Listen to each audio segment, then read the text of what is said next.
like right now in our town, there's a warrant article petition on the school board to prevent this. It was to prevent critical race theory from being taught.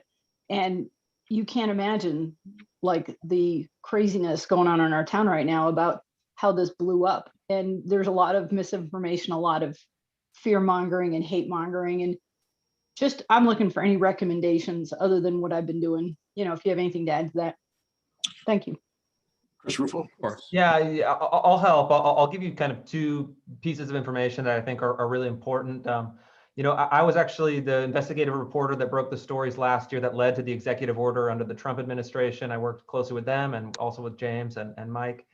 But there are two things I think you need to do in educating your constituents and then also, you know, defending yourself in a debate is, first is use specifics. So you can go to my website, it's christopherrufo.com. You can go to City Journal and look at my archive of articles and just say, you know, it's not about kind of diversity and equity. This is what they do in real life. And I'll give you a few examples. They forced first graders in Cupertino, California to deconstruct their sexual and racial identities and then rank themselves according to their power and privilege. So taking 4- and 5-year-olds and telling them that you are the oppressors and you are the oppressed. They had 5th graders in Philadelphia celebrate Black communism and then simulate an Angela Davis Black Power rally to free her from prison where she had been held for murder, and then denouncing the President of the United States. Or a curriculum in Buffalo Public Schools where they said, quote, all white people contribute to systemic racism, that white people derive their wealth from slavery and they're unfairly rich and should be overthrown. And then in a California curriculum that is just a story I put out yesterday, they are having children in the ethnic studies model curriculum chant to the Aztec god of human sacrifice to become social justice warriors. So once you actually lay down the specifics, say, hey, it sounds great in theory. I support diversity, I support inclusion, I support equality, but this is what they're doing in practice. And then make your opponents defend those specific instances. And again, I can provide a range of reporting. I've been dumping a report out every 2 weeks of original source document reporting. You can refer them to City Journal and elsewhere. The second question. Oh, I'm sorry.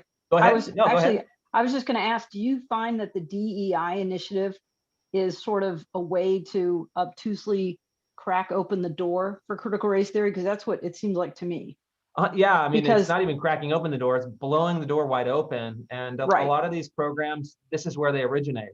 The DEI or you know, DNI, depending on what institution. Yeah, this is absolutely the kind of, it's the gateway institution for making all of these things mandatory.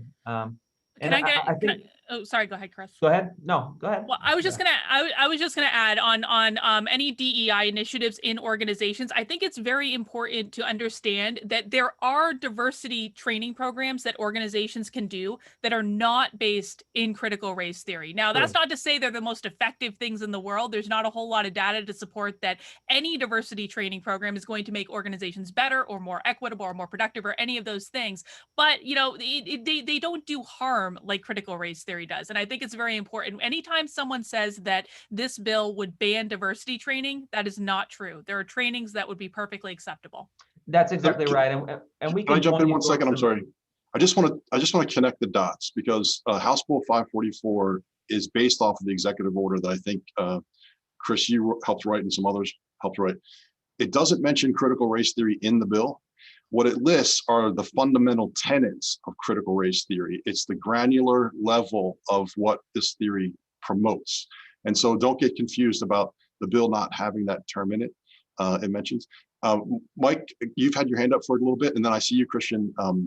You guys want to go in that order? Yeah. What I wanted to add, Ms. Hamola and to others, is that there is a purpose to this. The purpose truly is to dismantle society.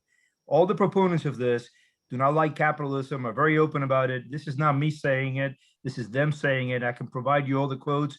I can provide you where they say these things. Their aim, their goal, they say themselves, is to change society thoroughly. And if a foreign power were doing this to us, we would go to war with it. So I'm very happy and ready to help any of you because the energy obviously now is in the state capitals. This is about defending a system, an American system that is imperfect. Of course, we can always try to work to perfect the American system, but I can tell you, as somebody who has lived in 8 different countries, traveled widely as a foreign correspondent, this is still the freest, most prosperous country in the world, and they denigrated this critical race theory is about tearing it down and denigrating it to put in something else. So you could say that to your critics if you like. And I can help you, by the way, substantiate this. So can James, so can Chris.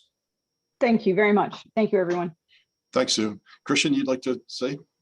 Yeah, just to address her initial question was, how do we kind of, in an argument, how would you deal with this kind of stuff? I'm reminded of one of my favorite Platonic dialogues, the Gorgias, where, Socrates is talking, trying to sift through a lot of things with a sophist. And I think it goes back to what Aristotle called first philosophy, because really I think Mr. Gonzalez, or Dr. Gonzalez, my apologies, is absolutely correct. I think he's absolutely correct when he says that the fundamental tenet, the sort of overarching understanding of reality that is being posited through critical race theory stuff is what this bill talks about. And in my opinion, that's where this fight needs to happen on both the political realm and in the social realm. Because look, we can look at individual instances all the time, all we want. We can look at the school stuff, but if the overarching principles are not addressed, those instances will simply repopulate and reproduce elsewhere. So what you do is you simply engage with them like a Greek philosopher did, ask questions. Because I genuinely believe that most people who follow this critical race theory do so out of a dedication to emotionalism and not to logic. Number one, because critical race theory fundamentally rejects logic as a vestige of white supremacy. And number two, because issues are very much proximal to understandings of things that have to do with us intimately, race, skin color, sexuality. So what you simply do, instead of maybe trying to disprove, things on the basis of particular instances, which can be helpful in some cases, ask people why. Ask people, why do you believe this? Ask people, what are the undercurrents of your belief?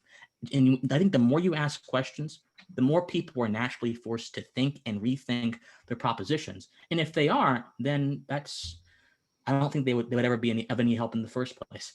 So that's my opinion. Great. That's a great